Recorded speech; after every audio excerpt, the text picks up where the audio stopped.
est-ce que damaa dégg seetaan interview muy saaga njaago yi man yow laa am lu ma waxal Adamo boo amee problème ak Dip waxal ak Dip da nga bàyyi xeetu jàmbur yi ngay saaga réew nga nag gars yi waxuñu la ko maa la koy wax nga yebaate la mooy ay espèce de njaago di saaga njaago lu ñu la def soo amee problème ak Dip doo wax ak Dip di moom boppam lu ko neex mu wax yaa ngi noonu lu neex ngay wax looy saaga di saaga wala njaago yi njaago lu ñu la def dañ ko sikk ak yow yarul de waxuñ la ko nag waxoo muy yarul laalo Adamo yarul njaago duñ sa morom yarul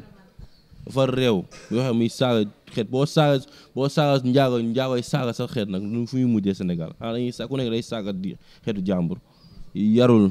fa lañ jëm ak yow booy saaga na nga saaga ki nga amal problème nga bàyyi xeetu jàmbur ngay saaga xamoo sa bopp nag non dama ko saaga dama koy gën a yaru dama koy wax na yarul rek sinon su ma ko jàppee dama koy baxal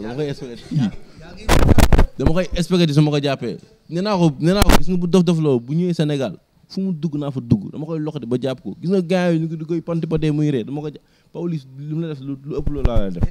mu la jàpp mu la dóoree dootoo jóg Pawlish xëtoon na ko fi benn xët ma gis ko ci net bi lu raw loolu laa lay def da ngay dootaful ba la bàyyi njaago ngay saaga rek ba foofu rek Aliou dégg loolu ba bëgg ñu baax nga tàggoo soo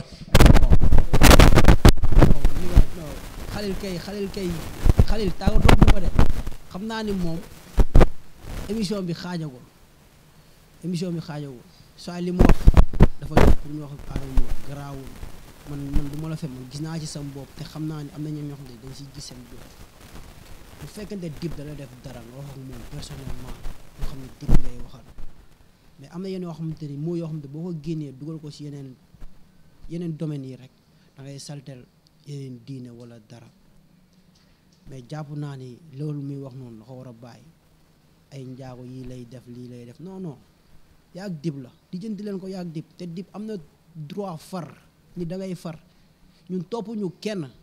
kii la ñuy topp ñu kenn ñun lépp lu yëngu ci mbiru yàlla rek la ñuy topp faruñu ak benn nitu pouvoir billaahi ku téye réew mi mun koo doxal te antan ko maîtriser li askan bi soxla yal na la yàlla defal jàmb ñun loolu la ñuy topp